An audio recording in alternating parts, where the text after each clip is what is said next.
तो नमस्कार, स्वागत आप सुन जॉब भी तक की में। आइए देख लेते हैं विद्यार्थी जीवन से प्रमुख खबरें। उत्तर प्रदेश लोक सेवा आयोग के पीसीएस और आरओ ईआरओ परीक्षा को लेकर अब स्पष्ट हो चुका है कि परीक्षा दिसंबर माह में देखने को मिलेगी और परीक्षा दिसंबर माह में देखने को मिलेगी, साथ साथ में 2 दिन में और 3 शिफ्ट में। अभी आयोग 7 और 8 दिसंबर के दिन जो पीसीएस की परीक्षा है, इसको लेकर एग्जाम सेंटर अलॉट कर रहा है। अगर एग्जाम सेंटर मिल जाता है तो 7 और 8 दिसंबर के दिन परीक्षा कराई जाएगी और इसके पहले जब लोक सेवा आयोग 27 अक्टूबर के दिन परीक्षा कराने वाला था, जो कि परीक्षा कैलेंडर में तिथि निर्धारित थी, फिर उसके बाद एक बदलाव करने के बाद परीक्षा 26 और 27 अक्टूबर के दिन कराने की चर्चाएं चली और लोक सेवा आयोग को 26 और 27 अक्टूबर के दिन परीक्षा सेंटर मिल भी चुका था एग्जाम कराने के लिए। लेकिन फिर छात्रों का विरोध हुआ कि परीक्षा अगर 2 दिन में होती है तो इतने इंतजार के बाद परीक्षा में कहीं ना कहीं नॉर्मलाइजेशन स्कोर लागू होगा, तो यहाँ पे भर्ती फंस भी सकती है आगे चल के, यानी प्री का रिजल्ट आते आते भर्ती मानी न्यायालय में जा सकती है। इसके पहले जब लोक सेवा आयोग परीक्षा सेंटर अलॉट किया था 26 और 27 अक्टूबर के दिन, उन्हीं परीक्षा सेंटरों को 7 और 8 दिसंबर के दिन अलॉट करने की नोटिस जारी की गई है और साफ साफ यह भी बताया गया है कि 17 अक्टूबर तक परीक्षा से रिलेटेड जो एग्जाम सेंटर पे काम चल रहा है यह पूरा कर लिया जाएगा और उसके बाद लोक सेवा आयोग ये नोटिस जारी करेगा। परीक्षा 7 और 8 दिसंबर के दिन कराई जाएगी पीसीएस की परीक्षा। और अगर यह परीक्षा 7 और 8 दिसंबर के दिन होती है तो 100% मान के चलिए कि पेपर में नॉर्मलाइजेशन स्कोर देखने को मिलेगा और अगर पेपर में नॉर्मलाइजेशन स्कोर देखने को मिलेगा तो यह भर्ती माननीय न्यायालय में जा सकती है कि लोक सेवा आयोग किस बेस से नॉर्मलाइजेशन स्कोर लागू करेगा। पीसीएस परीक्षा जब से 7 और 8 दिसंबर की परीक्षा तिथि निर्धारित की गई है लोक सेवा आयोग के नोटिस के माध्यम से और जो एग्जाम सेंटर पे काम चल रहा है और 17 अक्टूबर तक एग्जाम सेंटर अलॉट को लेके जो जानकारियां मांगी गई हैं कि अगर एग्जाम सेंटर अलॉट हो जाता है तो परीक्षा 7 और 8 दिसंबर के दिन कराई जाएगी। जब से ये चर्चाएं आई हैं बाहर निकल के तो सोशल मीडिया के माध्यम से छात्रों का विरोध शुरू हो गया है कि परीक्षा एक दिन में एक सीट में कराई जाए और आयोग को शासन को मेल भी किया जा रहा है और 14 अक्टूबर के दिन महाअभियान भी रखा गया है मेल के माध्यम से कि आप सभी लोग एक साथ मिलकर 14 अक्टूबर के दिन आयोग को मेल करें। मेल क्या करना है? सेवा में सचिव उत्तर प्रदेश लोक सेवा आयोग यूपीपीएससी प्रयागराज उत्तर प्रदेश। विषय है विवादों से बचने और सबसे उपयुक्त उम्मीदवारों का चयन सुनिश्चित करने के लिए यूपीपीएससी 2024 एग्जाम 8 दिसंबर को और आरओ एग्जाम 22 दिसंबर को एक सीट में आयोजित करने का अनुरोध है। आदरणीय महोदय, मुझे उम्मीद है कि यह पत्र आपको अच्छे स्वास्थ्य और उच्च मनोबल में मिलेगा। मैं यूपीपीएससी परीक्षा और आरओ के बारे में चिंता का विषय आपके ध्यान में लाने के लिए लिख रहा हूं। मेरे और कई अन्य उम्मीदवार के संज्ञान में आया है कि पीसीएस परीक्षा 2024 7 और 8 दिसंबर को कई शिफ्टों में निर्धारित है।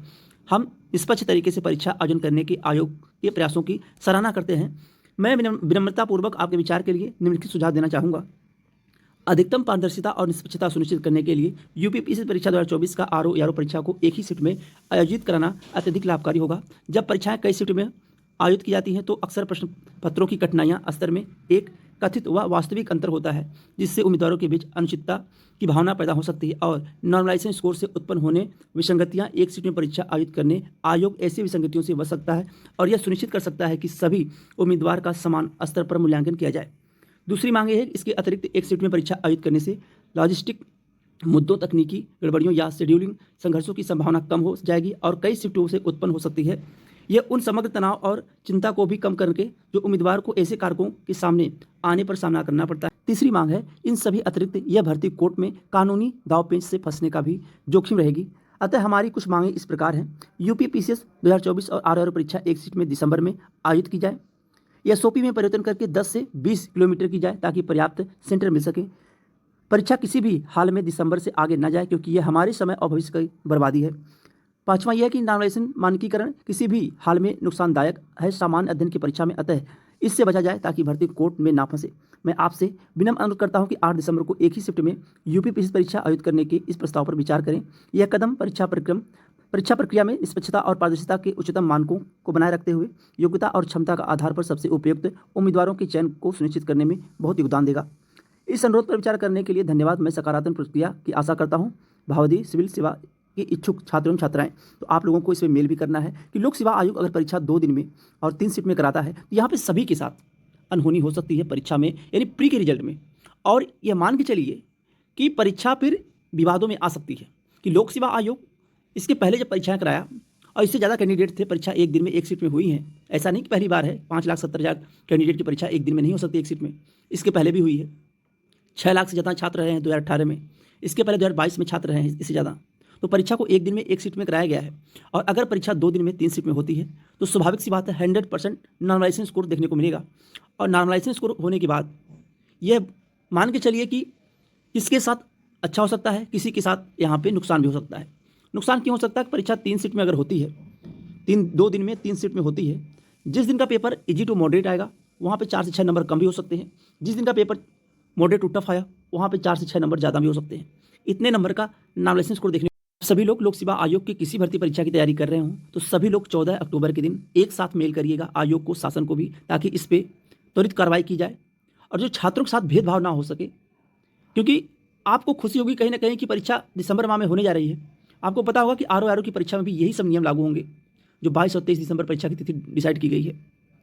तो फिर ये भूल जाइए कि परीक्षा होने के बाद रिजल्ट में कितना लंबा समय लग सकता है, क्योंकि भर्ती मानी न्यायालय जाना तय है। और न्यायालय जाना तय इसलिए है कि भर्ती में नॉमिनेशन कोड लागू होगा।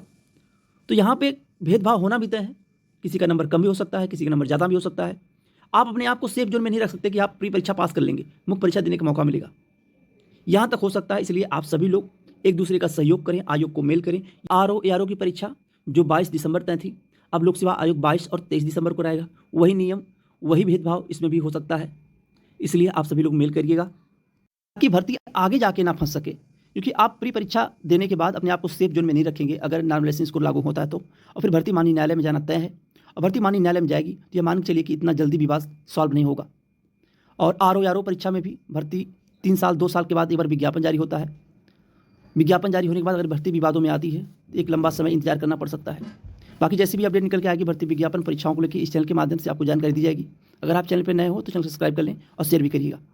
बहुत बहुत धन्यवाद। जय हिंद।